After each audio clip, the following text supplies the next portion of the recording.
18 ఏళ్ల సంధి ఏటా నడుస్తూనే ఉన్నది ఐపీఎల్ ఆట. గా ముంబై వాళ్ళకు ఓ 5 మాటల, చెన్నై వాళ్ళకు ఓ 5 మాటల కప్పు వచ్చింది. కప్పు తీసుకుర్రు, పట్టుకుపోయి ఆఫీసులో పెట్టుకుర్రు, ఎవళ్ళింటికి అలిపోయిర్రు. కానీ ఈసారే గింత ఆగమయ్యింది. క్రికెట్ ఆటగాళ్లను చూద్దానికి పోయిన కాడ తొక్కుకుంటా వట్టి పుణ్యానికి పానాలు పోయినాయి. ఆయన వాళ్ళ పానాలు పోయినాయి అని ఇంటోళ్ళు ఏడుస్తుంటే ఇగో గీలది ఈ కథ. ఇల్లుగాలో ఒకటి ఏడుస్తుంటే సూలుకు చెక్కిన సుట్టగాలిందని ఇంకోటి ఏడిచిండట. ఆగో అటనే ఉన్నది ఇప్పుడు కర్ణాటకలో లీడర్ల పంచాది. పబ్లిక్ పానాలు పోతుంటే పీనికల మీద రాజకీయాలు చేస్తున్నారు.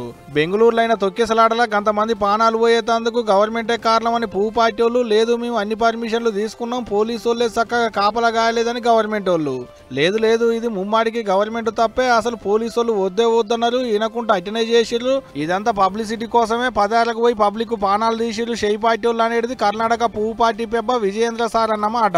అయితే ఇదే ముచ్చడం మీద అక్కడి చిన్న సీఎం డీకే శివకుమార్ సార్ తప్పైందంటుంటే సీఎం సిద్ధరామయ్య మాత్రం పువ్వు పార్టీ వాళ్ళకి ఎదురెక్కుతున్నాడు. కుంభమేళాలో దొక్కుకొని 50-60 మంది పానాలు పోతే మేమేమన్నా మాట్లాడినామా, ఇప్పుడు మీరెందుకిట రాజకీయం చేస్తున్నారు అన్నట్టు మాట్లాడుకొచ్చిండు. అంటే ఏమన్నట్టు సారు, పబ్లిక్ పానాలు పోయినా ఏం లేదు కానీ ఎవరు మాట్లాడొద్దంటూ రాయట. మరి ఐపీఎల్ ఆటలో బెంగళూరు ఆటగాళ్లు కప్పు కొడితే ఆ కప్పు పట్టుకొని చక్కగా బెంగళూరుకే రావాలని పిలిచిరాట అక్కడి గవర్నమెంట్ వాళ్ళు. ఎందుకంటే బెంగళూరులో ఉన్న చిన్నస్వామి స్టేడియంలో ఆటగాళ్లకు చెల్లబట్టలు కప్పేటి కార్యం పెట్టుకున్నారు. అభిమానులు ఆటగాళ్లు వస్తున్నారంటే ఇక ఊకుంటారా, ఎక్కలేని జనం ఎగబడ్డారు.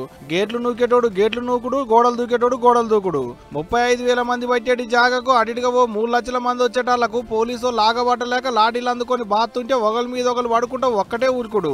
కింద పడ్డోని చూడలే, పానాలు పోయేది చూడలే. గట్ట దొక్కుంటే ఓ 12 మంది వరకు పానాలు పోయినాయి, ఓ 50 మంది వరకు దెబ్బలు తగిలినాయి అనేది వార్తలు వస్తున్నాయి. కానీ ఇప్పుడు అప్పుడే ఎంతమంది పానాలు పోయినాయి అనేది లెక్కలైతే బయటికి చెప్పలేము అనేది అధికారులు అంటున్నమాట.